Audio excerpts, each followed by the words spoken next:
Hello, good morning. हमने कल पढ़ा था क्या? 12th क्लास में एग्रीकल्चर पढ़ी थी।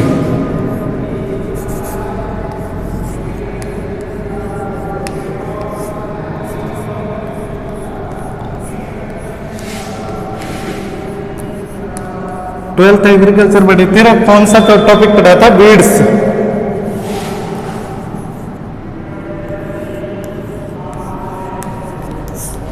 बीड्स में पढ़ा था हमने। क्या पढ़ा था भाई? खरपतवारों के विशेषताएं।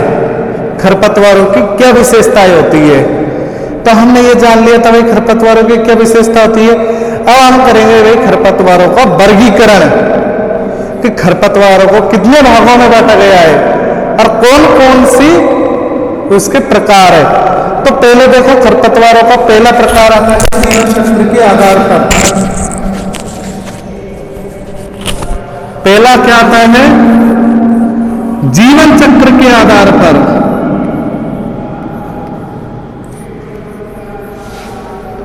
जीवन चक्र के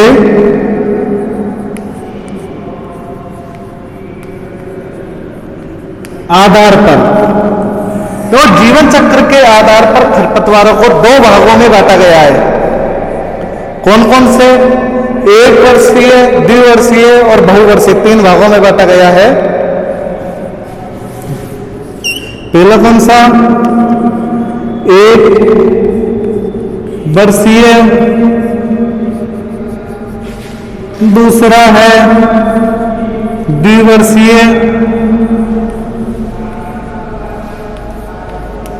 और तीसरा है बहुवर्षीय।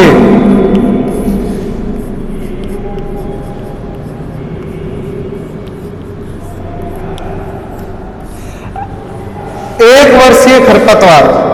1 वर्षीय खरपतवार क्या होते हैं? जो 1 वर्ष में ही अपना जीवन यापन कर ले, 1 वर्षीय खरपतवार कहते हैं। अब 1 वर्षीय खरपतवार कितने प्रकार के होते हैं? 2 प्रकार के। 1 वर्षीय जो ये खरपतवार हैं, ये 2 प्रकार के होते हैं। कौन कौन से? एक तो खरीफ के खरपतवार और एक होते हैं रबी के खरपतवार। खरीफ के खरपतवार किसे कहते हैं? जो खरीफ की फसल में उग जाते हैं वर्षा शुरू होते ही। वर्षा के शुरू होते ही जो खरपतवार उग जाते हैं और खरीफ की फसल के साथ वो अपना जीवन यापन कर ले, उससे कौन सा खरपतवार कहते हैं? खरीफ का खरपतवार। और दूसरा आता है रबी का खरपतवार, जो अक्टूबर नवंबर में उगकर और रबी के साथ, रबी की जो फसलें हैं उसके साथ अपना जीवन यापन कर ले, उसे क्या कहते हैं? रबी के खरपतवार। मतलब अपना जीवन चक्र जो भी है, पूरा जीवन चक्र उग जाए और फिर वो नष्ट भी हो जाए, वो अपना जीवन चक्र समाप्त कर ले, उसे रबी के खरपतवार कहते हैं। आ रहा है समझ में? अब आता है दूसरा द्विवर्षीय खरपतवार। अब द्विवर्षीय खरपतवार किसे कहते हैं? ये अपना जीवन चक्र 2 वर्ष में पूरा करते हैं। द्विवर्षीय खरपतवार प्रथम वर्ष में तो ये अपने वानस्पतिक वृद्धि कर पाते हैं और दूसरे वर्ष में ये बीज उत्पादन कर देते हैं। प्रथम वर्ष में तो वानस्पतिक वृद्धि करते हैं और दूसरे वर्ष में क्या होता है? बीज उत्पादन कर देते हैं। इनके एग्जाम्पल कौन कौन से हैं? जंगली गाजर और जंगली गोभी। ये क्या करते हैं? पहले वर्ष में तो क्या होती है इनमें? वानस्पतिक, जैसे जड़ों का बनना और शाखाएं निकल जाती है, निकलती है ना वृक्ष में शाखाएं, और दूसरे वर्ष में ये बीजों का उत्पादन कर देते हैं। नेक्स्ट आता है अपना बहुवर्षीय खरपतवार। अब ये बहुवर्षीय खरपतवारों को 2 भागों में बांटा गया है। कौन कौन से? एक तो होता है साकीय कास्टिल खरपतवार, एक तो होता है कास्टिल और एक होता है साकीय।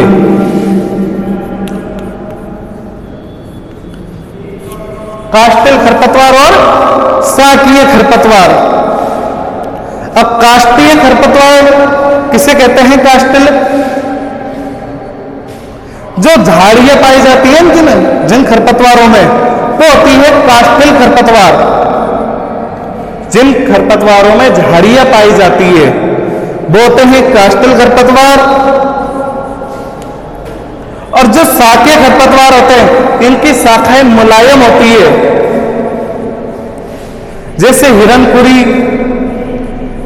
हिरणखुरी की जो शाखाएं होती है ना, वो मुलायम होती है, तो कौन सा खरपतवार है? शाकीय खरपतवार। और जिन खरपतवारों में झाड़ियां पाई जाती है वो कौन से खरपतवार आ गए? काष्ठिल खरपतवार। ठीक है। अब नेक्स्ट आता है खरपतवार जीवन चक्र के आधार पर खरपतवारों को कितने भागों में बांटा गया है? 3 भागों में। पहला 1 वर्षीय खरपतवार, दूसरा 2 वर्षीय खरपतवार, तीसरा आता है बहुवर्षीय खरपतवार। पहला 1 वर्षीय खरपतवार को 2 भागों में बांटा गया है, रबी के खरपतवार व खरीफ के खरपतवार। और 2 वर्षीय खरपतवार जो पहले वर्ष में तो वानस्पतिक वृद्धि करता है और दूसरे वर्ष में वो अपनी बीज उत्पादन करता है। बहुवर्षीय खरपतवार में 2 भागों में बांटा गया है। पहला है काष्ठिल खरपतवार, दूसरा है शाकीय खरपतवार। काष्ठिल खरपतवार वे होते हैं जिनमें झाड़ियां पाई जाती है, जैसे झरबेड़ी। ठीक है। और शाकीय खरपतवार जिसमें शाखाएं, तना मुलायम हो, वो कौन सा खरपतवार है? शाकीय खरपतवार। ठीक है। ये होता है अपनी जीवन चक्र के आधार पर खरपतवारों का वर्गीकरण। दूसरे नंबर पर आता है बीज पत्र के आधार पर खरपतवारों का वर्गीकरण।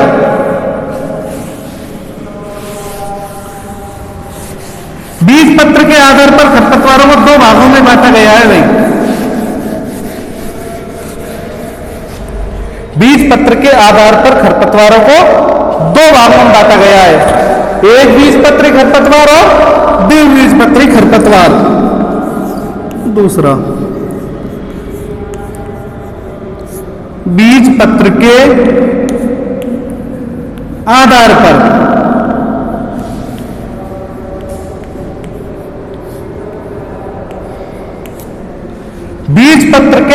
पर खरपतवारों का वर्गीकरण।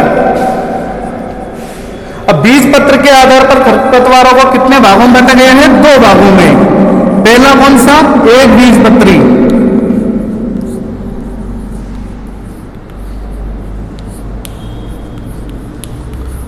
दूसरा है द्विबीजपत्री खरपतवार।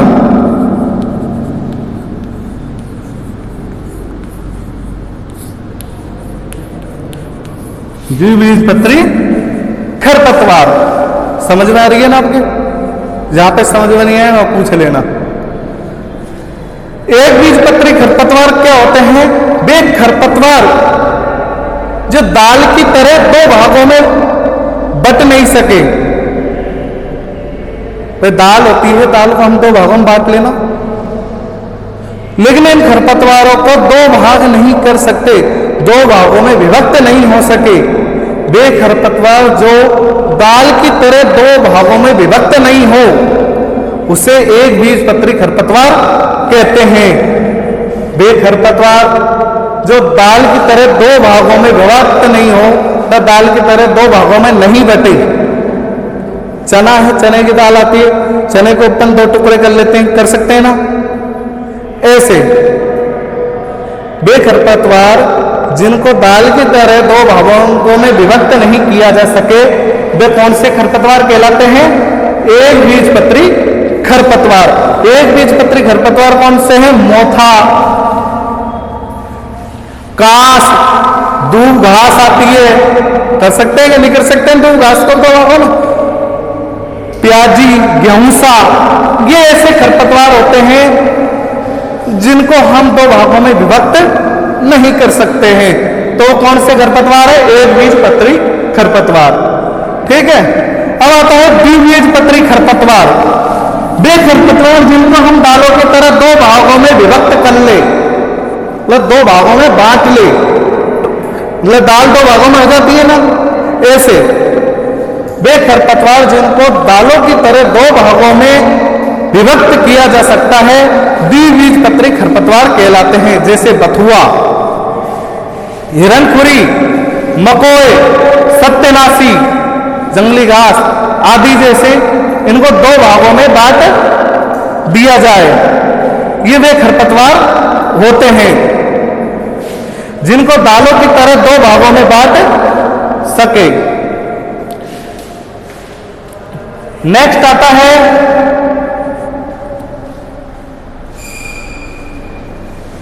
आया ये समझ में आपके? एक बीजपत्री खरपतवार किसे कहेंगे हम? जिन्हें हम दालों की तरह दो भागों में विभक्त नहीं कर सकते, वो क्या कहलाएंगे? एक बीजपत्री खरपतवार। और जिन्हें हम दालों की तरह दो भागों में विभक्त कर ले वो द्विबीजपत्री खरपतवार होता है। अब नेक्स्ट आता है तीसरे नंबर पर प्रजनन विधियों के आधार पर खरपतवारों का वर्गीकरण। कौन सा आता है?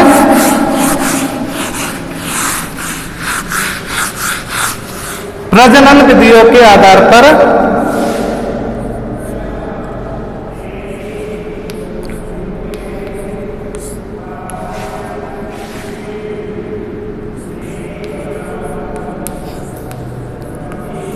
विधियों के आधार पर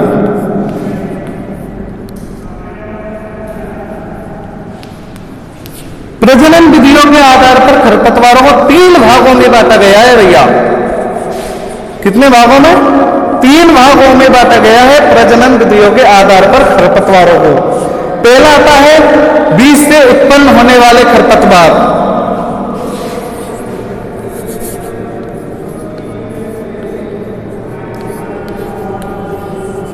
बीज से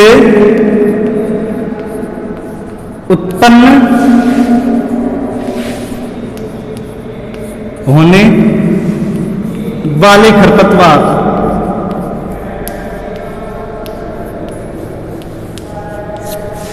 अब बीज से उत्पन्न होने वाले खरपतवार वे खरपतवार जिनका प्रजनन बीज के द्वारा होता हो, वे बीज के द्वारा उत्पन्न होने वाले खरपतवार कहलाते हैं। जैसे गेहूं है, गेहूं से ऐसे ही थोड़ी उगेगा भाई, गेहूं के साथ ही तो उसके बीज मिक्सचर होते हैं, तो बीज के द्वारा उगेगा ना। तो ऐसे बीज के द्वारा उत्पन्न होने वाले खरपतवार बीज से उत्पन्न होने वाले खरपतवार कहलाते हैं।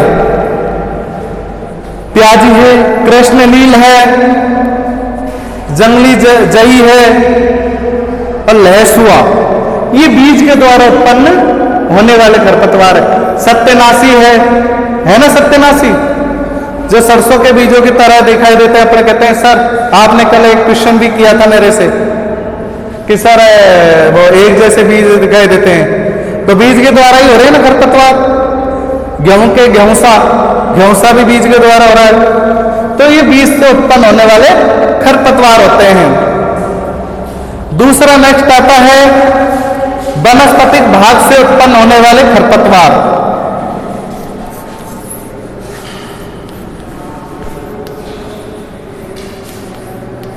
वनस्पतिक भाग से उत्पन्न होने वाले खरपतवार, ये वे खरपतवार होते हैं जो वानस्पतिक भागों के द्वारा उगते हैं। कल बताया था बहुत से खरपतवार होते हैं जो अपनी वानस्पतिक वृद्धि कर लेते हैं, तो ये वे खरपतवार होते हैं। जैसे कायिक जनन होता है, कायिक जनन वही वानस्पतिक भागों के द्वारा नया पौधा उत्पन्न हो जाता है।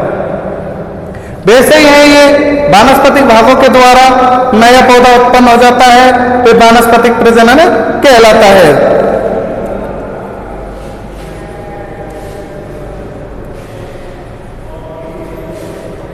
इनमें एगुणित तना, राइजोम, बल्ब, इनके द्वारा ये पौधा उग सकता है। तना हो, राइजोम हो, जड़ हो, मतलब जड़ भी तना है, किसी का तना, किसी खरपतवार का तना है वो कहीं पड़ा हुआ है, तो वो वहां से उड़कर दूसरी जगह पे चला गया, तो वहां पे भी खरपतवार उग जाता है दूसरी जगह। ठीक है ना? नेक्स्ट आता है बीज व वानस्पतिक भागों के द्वारा पैदा होने वाले खरपतवार। और इन दोनों के द्वारा ही बीज व वानस्पतिक, बीज व वानस्पतिक भागों के द्वारा पैदा होने वाले खरपतवार। इसमें क्या होता है, खरपतवार दोनों ही प्रकार के होते हैं, बीज के द्वारा भी उत्पन्न हो सकते हैं और वानस्पतिक भागों के द्वारा भी उत्पन्न हो सकते हैं। ठीक है। नेक्स्ट आता है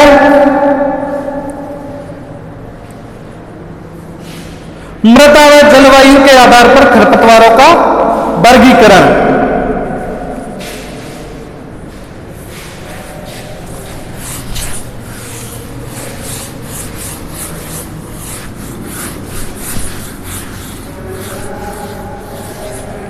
मृदा व जलवायु के आधार पर खरपतवारों का वर्गीकरण। मृदा व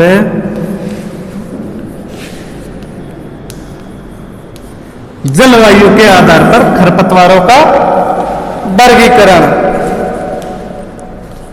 तो पहला आता है मृदा व जलवायु के आधार पर खरपतवारों का वर्गीकरण में जलमग्न भूमियों के खरपतवार। कौन सा? पहला आता है जलमग्न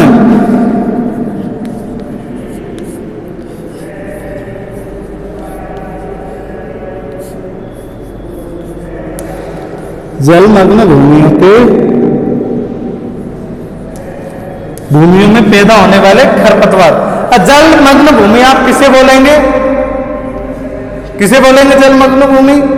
नदी है, तालाब है, समुद्र है, इनमें जो खरपतवार उग जाते हैं ना, जैसे आपने देखा होगा जलकुंभी, देखा होगा ना जलकुंभी, जंगली घास है, ये जलकुंभी वगैरह है, ये कौन से हैं? जलमग्न भूमियों के खरपतवार है। बेखरपतवार क्या डेफिनेशन लगेगी? बेखरपतवार जो ऐसे क्षेत्र में पाए जाते हैं जहां अधिकतर पानी भरा रहता है, जहां अधिकतर पानी भरा रहता है, जैसे नदी है, समुद्र है, तालाब है, नहरें हैं, वहां पे उगने वाले खरपतवार, उनमें उगने वाले खरपतवार जलमग्न के खरपतवार कहलाते हैं। ठीक है। नेक्स्ट आता है शुष्क क्षेत्र के खरपतवार। दूसरा कौन सा आता है? शुष्क क्षेत्र के खरपतवार। कौन सा आता है? शुष्क क्षेत्र के खरपतवार। ये वे खरपतवार होते हैं जिनको जल की कम आवश्यकता होती है। कौन से? जिनको जल की कम आवश्यकता होती है, बिना जल के भी उग जाएंगे शुष्क क्षेत्र के खरपतवार, जैसे झरवेरी, नागफनी, ये होती है ना, ये शुष्क क्षेत्रों में भी उग जाती है। ये वे खरपतवार होते हैं जो कम पानी वाले क्षेत्रों में उग जाते हैं। ये फिर आप डेफिनेशन ऐसे दे सकते हो, वे खरपतवार जो कम पानी वाले क्षेत्र में उग जाते हैं उन्हें हम शुष्क क्षेत्र के खरपतवार कहते हैं। अब नेक्स्ट आता है कृषि क्षेत्र से खरपतवार। कृषि क्षेत्र के खरपतवार। अब कृषि क्षेत्र के खरपतवार कौन से होंगे? तीसरा कौन सा? कृषि क्षेत्र के खरपतवार। अब कृषि क्षेत्र के खरपतवार कौन से? वे फसल जो फसल के साथ उग जाते हैं, वे खरपतवार जो फसल के साथ उग जाते हैं, कौन से खरपतवार कहलाते हैं? वो कृषि के क्षेत्र में उगने वाले खरपतवार कहलाते हैं, फसल के साथ उग जाते हैं।